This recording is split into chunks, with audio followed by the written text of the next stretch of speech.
From Stockholm, Sweden, this is CardioSource video news coverage of ESC Congress 2010. Well, it's Sunday here at ESC, and we have a clinical trial update presentation on one of the hottest areas in cardiology using the transaortic valve implantation for aortic stenosis. And I'm joined here by Dr. Olaf Wendler from King's College in London, who is presenting data on risk stratification from the SOURCE Registry. Do you want to tell us a little bit about the SOURCE Registry? Well, the SOURCE Registry is a registry which focuses on the patients treated using transcatheter aortic valve implantation in the first year after commercialization using a device of the Edwards Sapien bioprosthesis.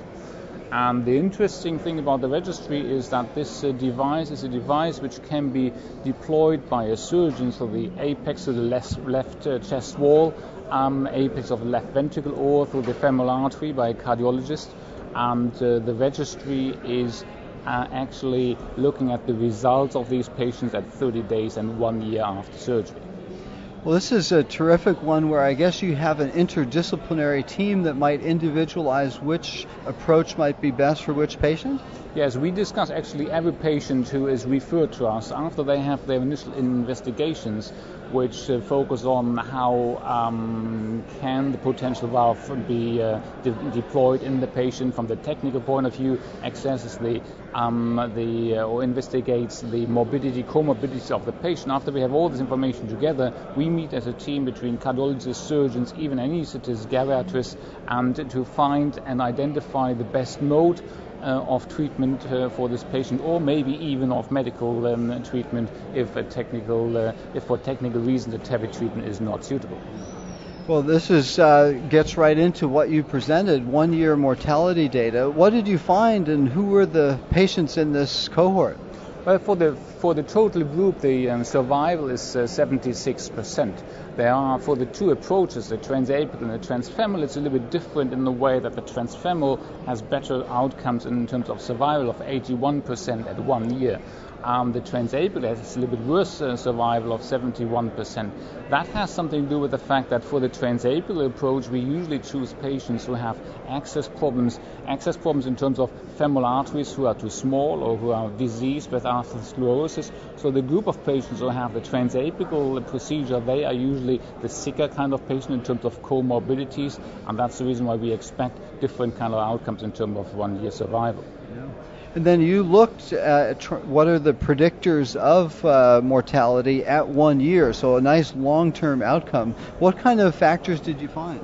Yeah, due to the design of the registry, we have very complete data on this consecutive group of patients. We have a very robust data set. What we identified was that the conventional variables and demographic risk factors for patients don't work as well for this group as compared to surgical cohorts. And the reason is, of course, that in surgical cohorts, a certain risk group, very high risk patients who were not considered for surgery, never underwent treatment, whereas here with the TAVI procedure, we have patients who go into this program although they have not been surgical candidates in the past. What we find is we are able to identify some variables which are a predictor of 1 year mortality.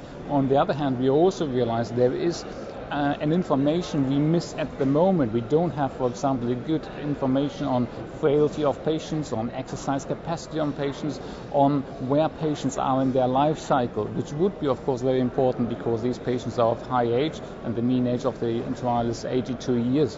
So that's the reason why it's at the moment difficult to develop a risk score, and that's our task for the future.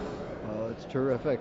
Well, I want to thank you very much. It's really a key new area in cardiology, and understanding who should and who shouldn't get a new treatment is key. So we'll look forward to the emerging results. Well, I'm Chris Cannon for CardioSource Video News.